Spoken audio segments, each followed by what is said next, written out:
कलाम खुदा में से आज का पैगाम, मारा के कड़वे चश्मों को मीठा करने वाला पेड़, ये आज का मौजू है। मारा का मतलब बेसिकली कड़वाहट है, बिटर, तल्ख। मारा के कड़वे यानी कड़वे पानी के जो चश्मे हैं उनको मीठा करने वाला पेड़ आज का टॉपिक है।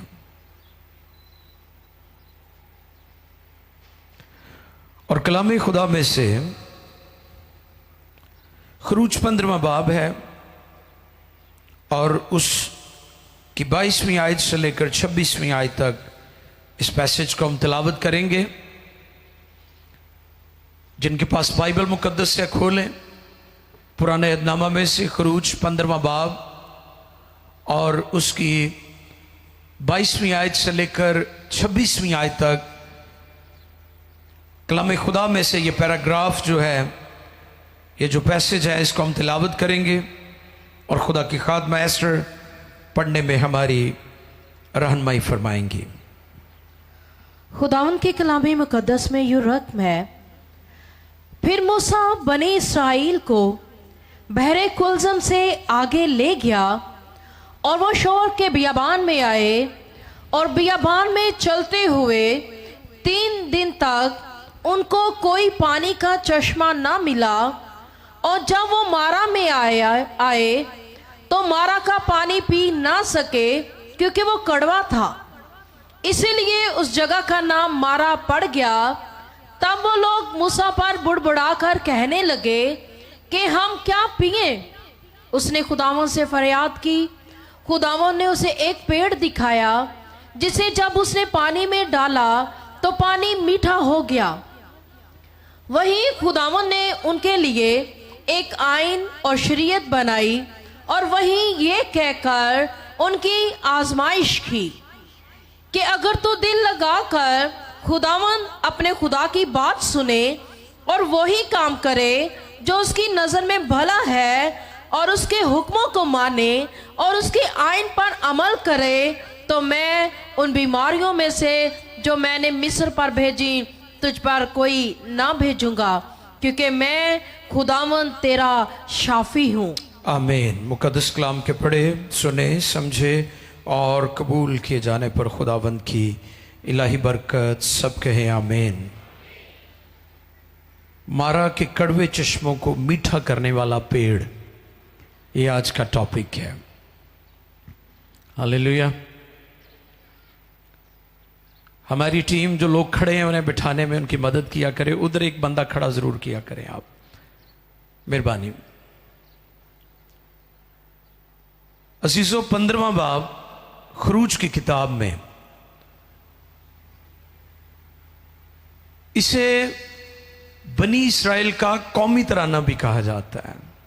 जैसे हर नेशन का जब वो बतौर नेशन उभर कर सामने आते हैं तो उनका एक नेशनल एंथम होता है जिसे हम कौमी तराना कहते हैं। जैसे हम भी पाकिस्तानी अपने कौमी तराने के एहतराम में खामोश हो जाते हैं, खड़े हो जाते हैं, बड़े अदब के साथ हम कौमी तराना जो है उसमें शामिल होते हैं। बनी इस्राइल को जब खुदा ने मिस्र की असीरी से, गुलामी से निजात बख्शी, रिहाई बख्शी, तो कलाम फरमाता है कि उन्होंने बड़ा जश्न मनाया, खुशी मनाई। और अगर आप 15वें बाब की पहली आयत पढ़े तो वहां पर आपको पता चलेगा कि बतौर नेशन मुकद्दस मूसा की क़यादत में उन्होंने गीत गाया। आओ देखिए जरा उसकी पहली आयत सर पढ़ दीजिएगा 15वें बाब की। तब मूसा और बनी इस्राइल ने खुदावंद के लिए ये गीत गाया और यूं कहने लगे मैं खुदावंद की सना गाऊंगा। ये पूरा आगे चलकर हम मुकद्दस मूसा का गीत हमें मिलता है। ये दर हकीकत बनी इस्राइल का कौमी तराना है। नेशनल एंथम जब बतौर नेशन, बतौर कौम वो उभर कर सामने आए, खुदा ने उन्हें निजात और रिहाई बख्शी, तो उन्होंने खुदा की हम्द गाई, खुदा की तमजीद की, प्रशंसा की। और फिर मेरे अजीजों, इस बात को भी हमेशा याद रखें कि खरूज की किताब हमारे लिए मशले राह भी है। खरूज की किताब उनके बियाबानी सफर को पेश करती है। और आज चर्च के लिए यह किताब क्या पैगाम देती है कि हम भी इस दुनिया में परदेसी और मुसाफिर हैं, और अगर हम साबित कदम रहे तो वहां पर भी जो साबित कदम रहे, खुदा का हुक्म मानते रहे, वो प्रॉमिस लैंड में गए थे, और जो बुड़बुड़ाए थे वो रास्ते में मारे गए।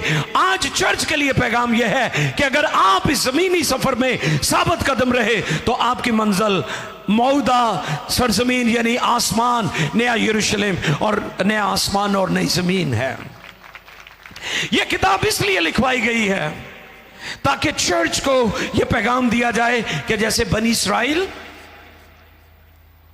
मुसाफिर थे, मिस्र से निकले और उनकी मंजिल वादे की सरजमीन मुल्क मौदा था, उसी तरह एक मसीही की जो मंजिल है वो आसमान की बादशाही है।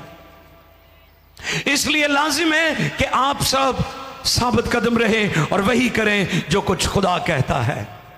यह ना हो कि आप भी रास्ते में रह जाएं, क्योंकि कईयों को यह गुमान है कि मैं मसीह खानदान में पैदा हो गया हूं, बस हुण काम सिद्धा हो गया, मेरी मिशन बड़ी पुरानी है तो काम हुण सिद्धा हो गया।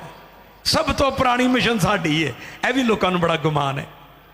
नो, आप देखें कि जिनको वो मिस्र से निकाल लाया, उनके बुड़बड़ाने और उनके दिल की तब्दीली जब नहीं हुई, तब्दील ना हुए, तो वो रास्ते में मारे गए थे।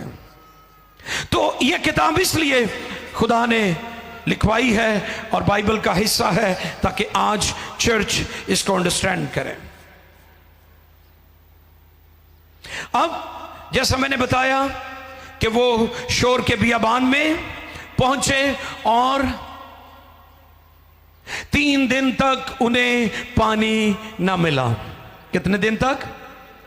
इंसानी जिंदगी खुराक के बगैर तो कुछ वक्त निकाल सकती है, लेकिन पानी के बगैर जिंदगी का वजूद ज्यादा देर तक कायम नहीं रह सकता। 3 days, 3 दिन तक उन्हें पानी नहीं मिला। अब गौरतलब बात यह है, एक के बाद दूसरा चैलेंज। गौर कीजिए, हम कहते हैं अब हमें निजात मिल गई है, अब हमने तौबा कर ली है, हुण सारे काम सिद्धे हो गए।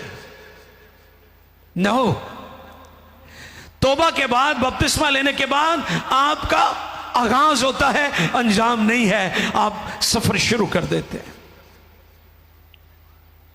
बनी इस्राइल मिस्र से निकले और वहां पर खुदा ने उनके लिए बड़ी कुदरत जाहिर की। और मैं पिछले दिनों भी बयान कर रहा था कि ये वाहिद कौम है जिन्होंने खुदा के अजीब और बड़े बड़े काम देखे, लेकिन गुमराह होने में 1 मिनट भी नहीं लगाते थे।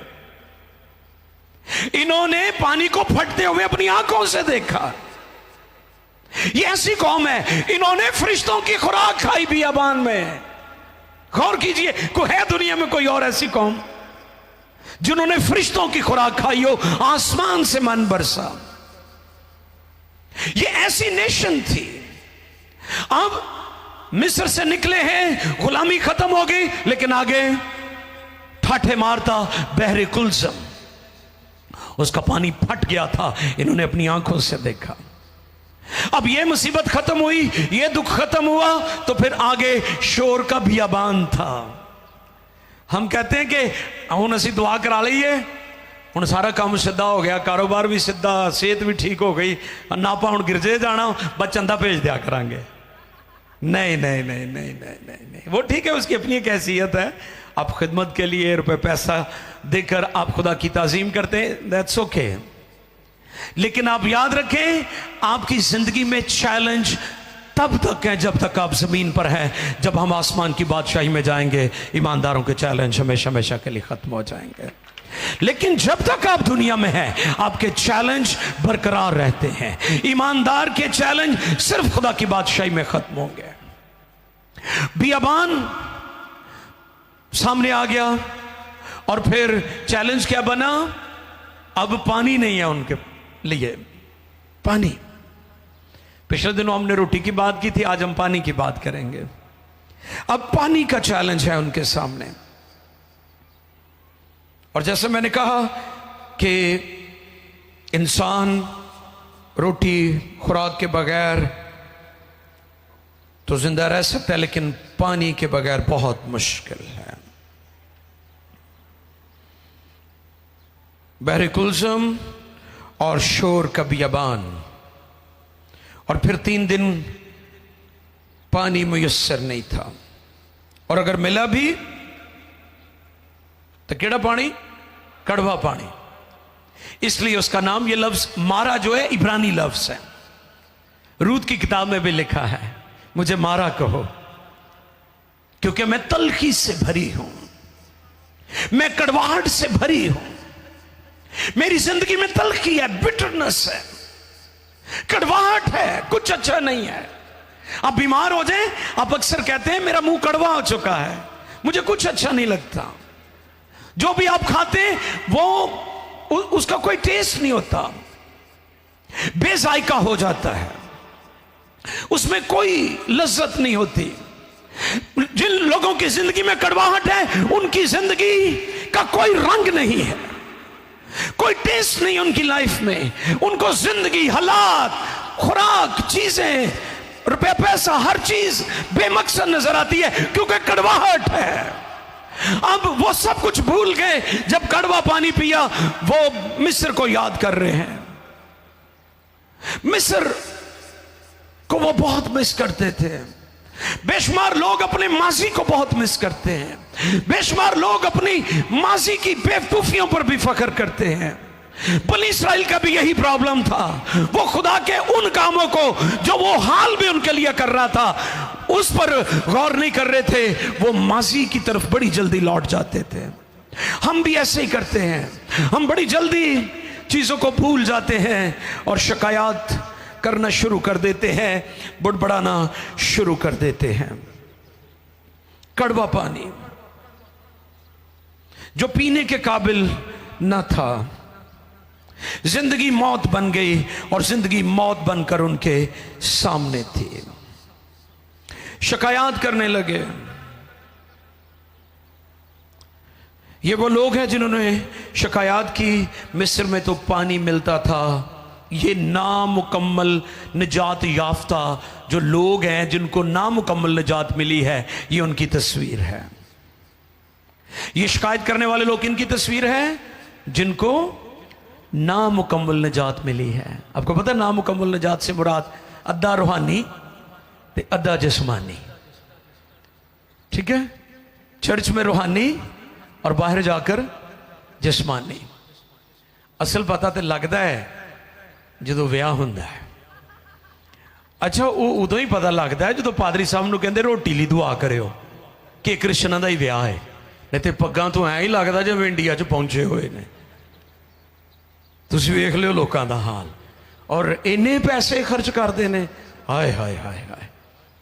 अफसोस, अफसोस इस बात के लिए कि हम अपने रिश्ते, नाते, बच्चों की जो शादी की बुनियाद है वो कलाम पर नहीं रख रहे, हम रवायात पर और जो लोगों को हम करता हुआ देखते हैं उस पर रख रहे हैं।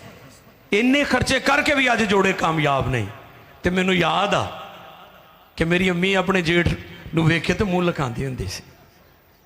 यानी वो हमारी औरतें, हमारी माएँ, या वो लोग जिन्होंने एक दूसरे को देखा भी नहीं होता था, तो फिर भी शादियां कामयाब। इतने रात को 11 बजे गल शुरू होंगी, सुबह मुकदी है तो शादी फिर नाकाम। अफसोस इसलिए कि हमने जो कलाम की बुनियाद है उसको छोड़ दिया है। हम रस्मों पे पड़ गए, हमने दुनिया को फॉलो किया, हमने दुनिया की चीजों को गले लगा लिया, खुदा के कलाम को दूर कर दिया। तो ये बुड़बुड़ाने वाले लोग हैं। ये किनकी तस्वीर है? जिनको अधूरी निजात मिली है। आज भी ऐसे लोग हैं, उनको नेगेटिव बातों के अलावा कोई चीज नजर ही नहीं आती, क्योंकि उनकी निजात मुकम्मल नहीं है। ये उनकी तस्वीर है। जो शिकायत कर रहे हैं, जो बुड़बुड़ा रहे हैं, जो कहते हैं मिस्र में पानी था, यहां पर पानी नहीं, तू बियाबान में हमें ले आया है ताकि हम मर जाएं। मत्ती की मार्फत इंजीली बयान है, उसने कहा मैं तुमसे सच कहता हूं कि किसी चीज की फिक्र न करो कि क्या खाएंगे क्या पिएंगे, क्योंकि इस फिक्र में तो गैर अक़वाम रहती है, क्योंकि तुम्हारा आसमानी बाप तुम्हारे मांगने से पहले ही जानता है। यह है मसीही ईमान, यह है क्रिश्चियन फेथ कि हमारा बाप हमारी जरूरियात को जानता है।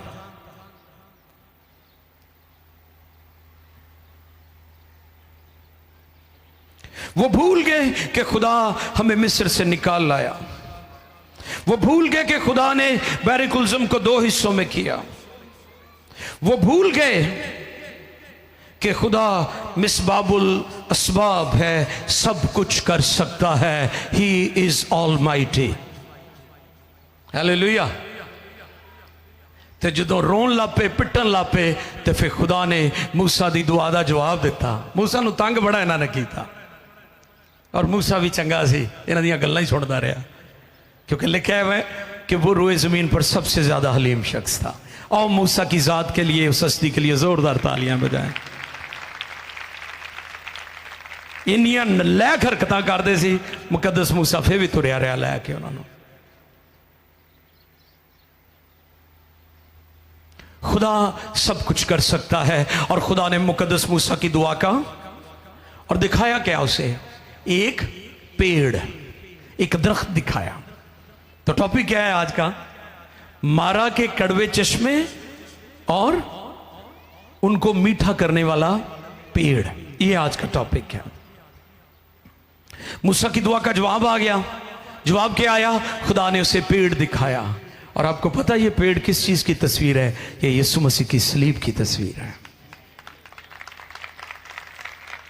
यही काम मेरा यीशु भी करता है, उसकी मसलूबियत भी करती है, उसका कफारा भी करता है कि जो शख्स यीशु मसीह के कफारे पर ईमान ले आता है, गुनाह की कड़वाहट उसकी जिंदगी से चली जाती है, उसकी जिंदगी में रूहानी मिठास आ जाती है, उसकी जिंदगी से चश्मे जारी हो जाते हैं, जिंदगी के पानी की नदियां जारी हो जाती हैं। उसको क्या दिखाया? बोले, सब बोले। हाँ, पेड़ दिखाया, दरख्त।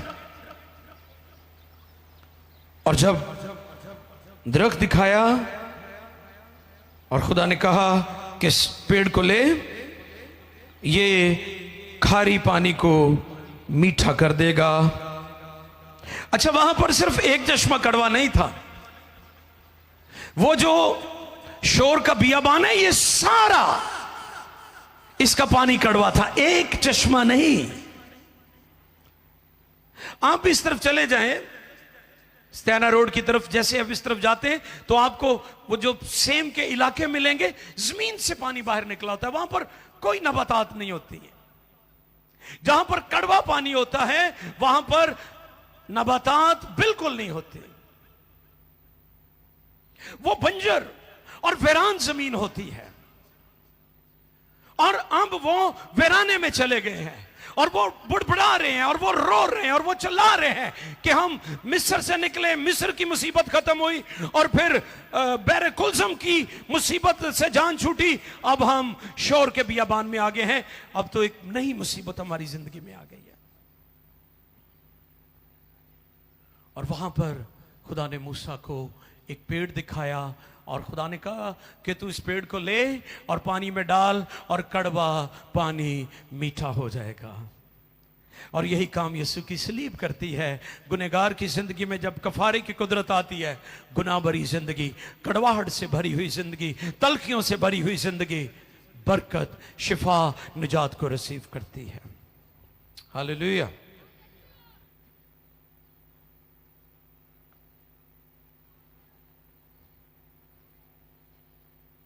लकड़ी पे लटका नासरी,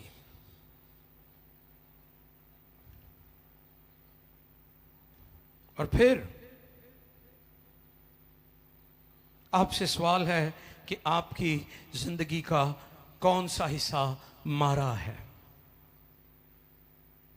आपसे सवाल है, नाजरीन से सवाल है कि आपकी जिंदगी का कौन सा हिस्सा, हो सकता है आपकी मैरिज में कड़वाहट है,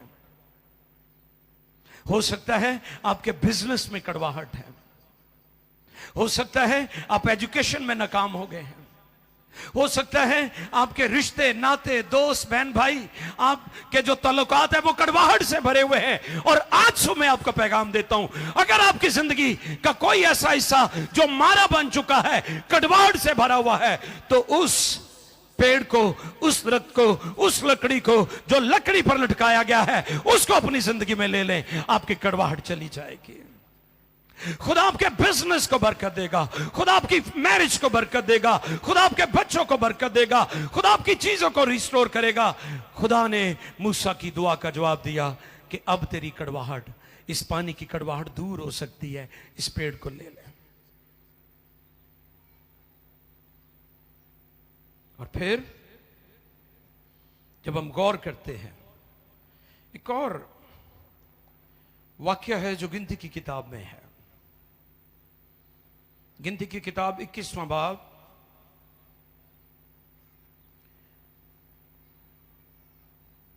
गिनती 21वां बाब 4 से 6 आयत तक हम पढ़ेंगे जी।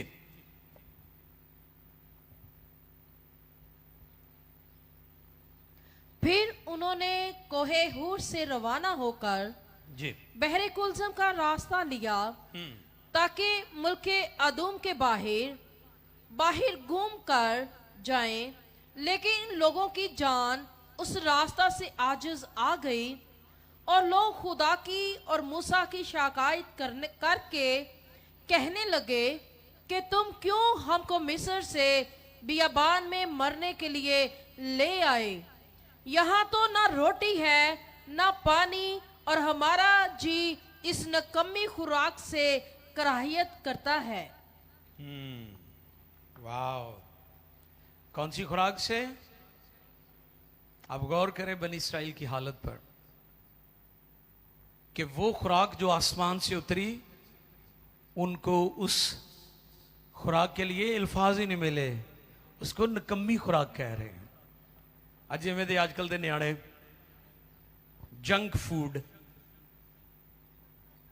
हाँ जी, पीजे बर्गर वाली कौम खा खा के पीजे बर्गर ही बनते जा रहे हैं।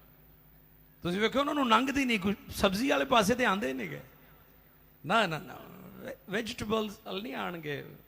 सब्जियां तो बहुत बुरियां लगदियां ने। जैसे जैसे हम नेचर से दूर जा रहे हैं ना, हमारी तबाही हो रही है। इसलिए अपनी लाइफ को, अपनी जिंदगी को नेचर के करीब रखें, क्योंकि इंसान जब जब नेचर से दूर गया वो तबाही की तरफ गया है। हमारे हेल्थ इश्यूज, आपको पता है छोटे छोटे बच्चों को हाई ब्लड प्रेशर, मैदे की अमराज, 2 दिमाग खुदा ने आपको दिए हैं। तो जो दिमाग खराब हो जाए तो सारा कुछ खराब है। एक आ दिमाग है तो एक आ दिमाग है। कईयां दा आ ठीक है तो आ खराब है, तो कईयां दा आ खराब है तो आ ठीक है। तो इन्हां चों जिहड़ा भी खराब होया तुसीं खराब हो जाना। तो बेहतर है वे खुदा दी कुदरत और नेचर के करीब करीब रहो। ए जोड़े उल्टे सीधे खाने पीने तो अवॉइड करो, तो बेटैमे भी ना खाया करो। हम वो काम करते हैं, जब आराम करना है तो फिर हम काम करते हैं, और जब काम करना है तो तब हम, खुदा ने हमारी बॉडी को सूरज के साथ डिजाइन किया है कि डे लाइट में आप काम करें, खाएं पिएं, सब कुछ करें, लेकिन रात खुदा ने आराम के लिए आपको दी है। तो ये जो लेट सोना है, देर से सोना है, ये हेल्थ पर बहुत ज्यादा इसके मनफी असरात हैं। अब वो कहते हैं मिस्र में भी हम आजिज हैं, मिस्र के अंदर भी शिकायत, फिर बहरे कुलजम में भी शिकायत, बियाबान में भी शिकायत। आजिज आ गए हैं, आजिज, हर वक्त आजिज। भाई कौन सा वो वक्त है जब आप खुशी मनाते हैं?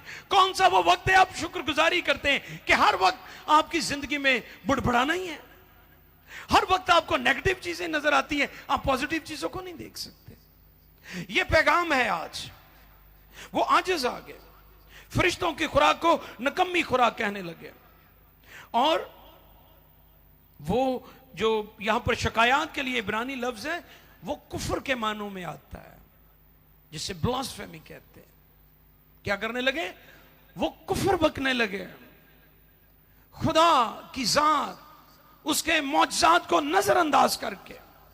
बुड़बुड़ाने वाले लोग, शिकायत करने वाले लोग। और जब वो बुड़बुड़ा रहे थे तो फिर उसका नतीजा क्या निकला? जलाने वाले सांप। पढ़ें जी, 6 आयत तक पढ़िएगा जरा प्लीज, जी। मुकम्मल कर दें इसको। तब खुदावन ने उन लोगों में जलाने वाले सांप भेजे। कौन से सांप? जलाने वाले। थियोलॉजियन कहते हैं कि ये वो सांप थे जो खुदा ने जजमेंट के तौर पर इस्तेमाल किए, कि जिसको ये सांप काटते थे उसको भी आग लग जाती थी। क्या होता था? गौर कर रहे हैं आप इस बात पर? सब सुन रहे हो? जी। ओके। ये वो सांप थे जिसको ये काटते थे उसको भी आग लग जाती थी। क्योंकि जब मालिक अदालत पर आता है ना, तो फिर लिहाज नहीं रखता, ये याद रखिएगा। क्योंकि जहां वो मोहब्बत करने वाला खुदा है, वहां पर वो मुंसिफ भी है, जस्टिस है, अदालत भी करता है। अब अदालत हो रही है। जलाने वाले सांप। और मैं गौर कर रहा था, आगे चलकर हम तीसरा जो वाक्य है वो भी सुनेंगे। 2 जमीन पर ऐसे वाकयात हुए जहां पर इंसान बेबस नजर आ रहा है, और तीसरा वाकया आसमान पर है, जिसे मुकाशफा की किताब में यूहन्ना ने कलमबंद किया है। और जब जलाने वाले सांप उनको काट रहे थे तो फिर क्या हुआ, सुने जरा।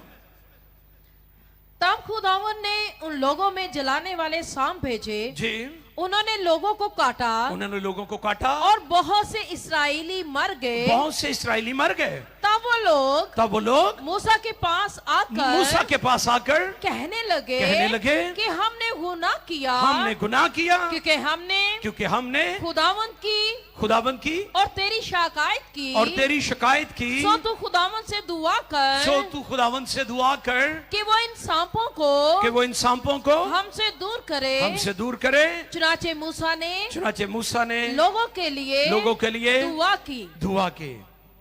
और फिर इसके बाद क्या हुआ?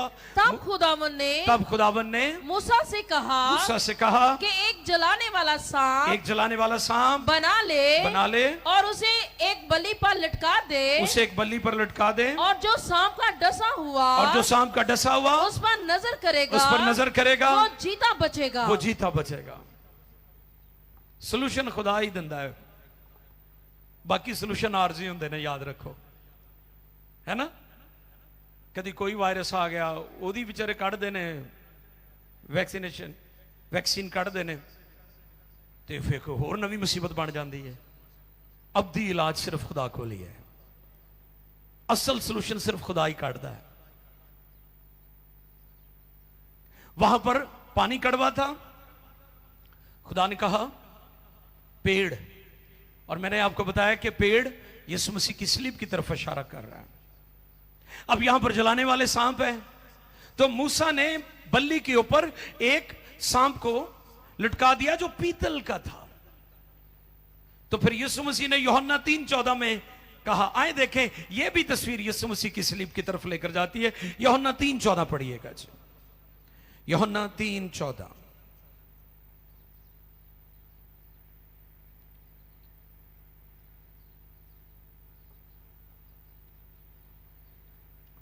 और जिस तरह मूसा ने सांप को बियाबान में ऊंचे पर चढ़ाया, उसी तरह जरूर है कि इब्ने आदम भी ऊंचे पर चढ़ाया जाए, ताकि जो कोई ईमान लाए उसमें हमेशा की जिंदगी पाए। हालेलुया। जिते समझ आ गई है तो ताली बजा दो, नहीं आई तो कोई गल नहीं। सोल्यूशन खुदा नहीं देता है, सोल्यूशन बंदियां को नहीं हैगा। बंदियां का सोल्यूशन आरजी है। जिवें आदम ते हवा ने ਪੱਤਿਆਂ ਨਾਲ ਆਪਣੇ आप ਨੂੰ ढक लिया। वो ढकिया जरूर से लेकिन आरजी सी। फिर खुदा ने उनके लिए चमड़े के कुर्ते बनाए। हालेलुया। खुदा दा सलूशन हमेशा परमानेंट हुंदा है, इंसानां दा सलूशन आरजी हुंदा है। ते गुनाह दा सलूशन भी खुदा ने ही कढ़िया है और अपने बेटे यीशु मसीह नूं दुनिया च भेज के इंसानां दे कफारे लई उन्हें अपनी जान दे दी। हालेलुया। और फिर जैसे मैंने कहा कि ये दो वाकयात जो मैंने जमीनी आपके दरमियान शेयर किए, एक वाकया आसमान पर हुआ है। मुकाशफा 5वें बाब की पहली आयत से पढ़िए जी। मुकाशफा पहले बाब की 5वीं आयत, सॉरी मुकाशफा 5वें बाब की पहली से 6ठी आयत तक पढ़ेंगे जी।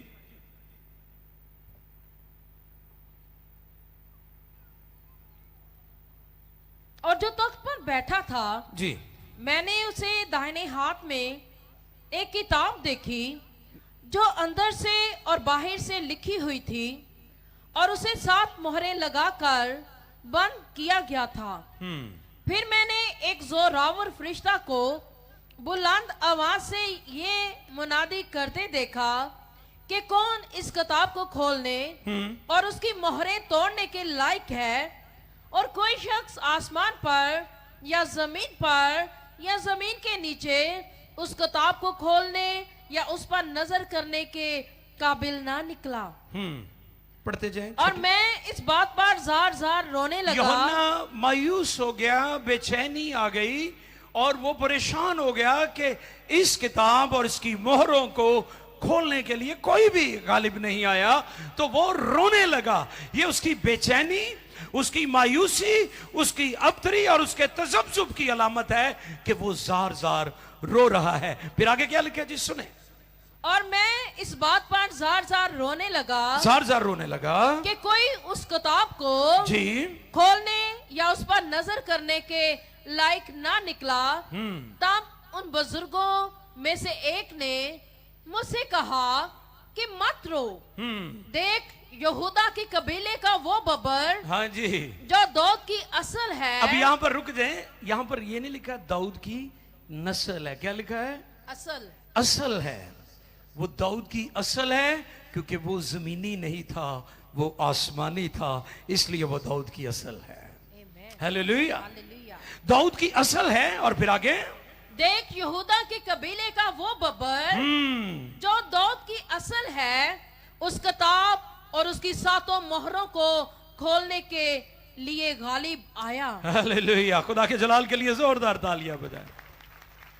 2 वाकयात हैं जो बाइबल में हमने सुने। एक शोर का बियाबान, मारा के कड़वे चश्मे, कड़वा पानी, जहां पर बनी इस्राएल, मूसा, सब लोग बेबस हो गए थे। वहां पर उन्हें पेड़ दिखाया गया और वो भी यीशु मसीह की सलीब की तस्वीर है।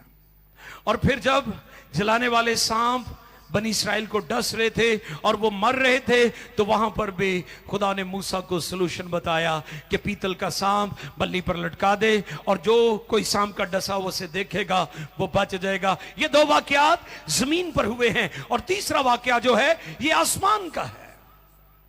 और यूहन्ना ने देखा कि एक किताब है जिसको मोहरे लगाकर बंद किया गया है। बंद यानी अब इसे कोई खोल नहीं सकता, कोई इस पर गालिब नहीं आ सकता, किसी की जुर्रत नहीं है कि उसकी तरफ नजर भी करे। तो फिर वहां पर ऐलान किया गया, वो जो यहूदा के कबीले का बब्बर है। मैं गौर कर रहा था कि कभी वो बर्रा बन जाता है, कभी वो बब्बर बन जाता है। हालेलुया। कभी वो बर्रा बन जाता है। बर्रा वो इसलिए बनता है कि आपके लिए जान दे दे, आपका कफारा दे दे। बब्बर वो इसलिए बन जाता है कि आपकी हिफाजत करे। हालेलुया। बर्रा क्यों बनता है? ताकि आपका, क्यों बना वो बर्रा? ताकि आपका कफारा दे। बब्बर वो बन गया है आपकी हिफाजत करे। ताड़े को लागे भी नहीं आ सकता। शेर नू वेख के, शेर दी तो खाली को पाले तो डर लगना शुरू हो जाता है। वो यहूदा के कबीले का बब्बर है, वो हमारी हिफाजत करता है। अगर आप समझते हैं कि आपके लिए दरवाजे बंद हो चुके हैं, आप कहते हैं मेरी मैरिज को किसी ने बंद कर दिया, कहने जी ये डक्का किसी ने लाया हुआ है, दुआ करो। भाई साहब मेरे ते वाल भी चढ़ते जा रहे हैं, फिक्र पै जाती है ना भी हुण किते रिश्ते का इनकार ना हो जाए।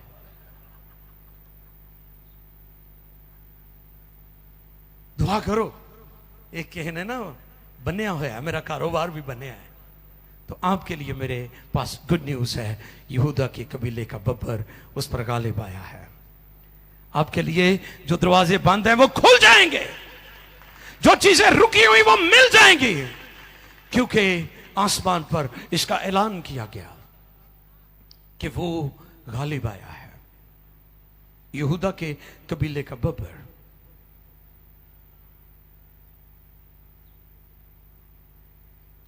फिर आसमान पर खुशी मनाई गई, शादमानी हुई। अजीजों, ये 3 वाकयात हैं, 2 का ताल्लुक जमीन से और एक का ताल्लुक आसमान से है। 2 जमीन पर हुए हैं और एक आसमान पर हुआ है, और इनमें जो हमें मरकजी हस्ती और शख्सियत नजर आ रही है वो खुदा का बर्रा है, जो अजल से ज़िबा किया हुआ है। वो आपके सारे मसलों का हल है, वो आपके सारी प्रॉब्लम्स का सलूशन है। अगर आपकी जिंदगी में कोई हिस्सा मारा है, कड़वाहट से भरा हुआ है, तो आज सुबह मैं आपको खुशखबरी देता हूं, यहूदा के कबीले का बब्बर उस पर गालिब आया है आपकी कड़वाहट को दूर करने के लिए। और अगर आपको जलाने वाले सांप, ऐसे लगता है कि दुनिया में आज आग लगी हुई है, हर तरफ बुरी खबरें हैं, आप किसी भी मीडिया को देख लें, कहीं आपको अच्छी खबर नहीं मिलेगी, लेकिन इंजील का मतलब खुशी की खबर है। दुनिया को और मीडिया को आग लगी हुई है, जैसे खुदा दुनिया की अदालत कर रहा है, लेकिन इन सारे हालात में इंजील दुनिया के लिए उम्मीद मुसर्रत है, खुशी की उम्मीद है। इंजील का पैगाम, यीशु मसीह का कफारा, उसकी सलीब, उसका मुर्दों में से जिंदा होना, ये आपको और आपके खानदानों को बहाल करता है। अगर आपकी जिंदगी में मारा का एरिया है, तो फिर उस पेड़ को ले लें जिसने सलीब पर कफारा दिया है, वो आपकी कड़वाहट को दूर कर देगा।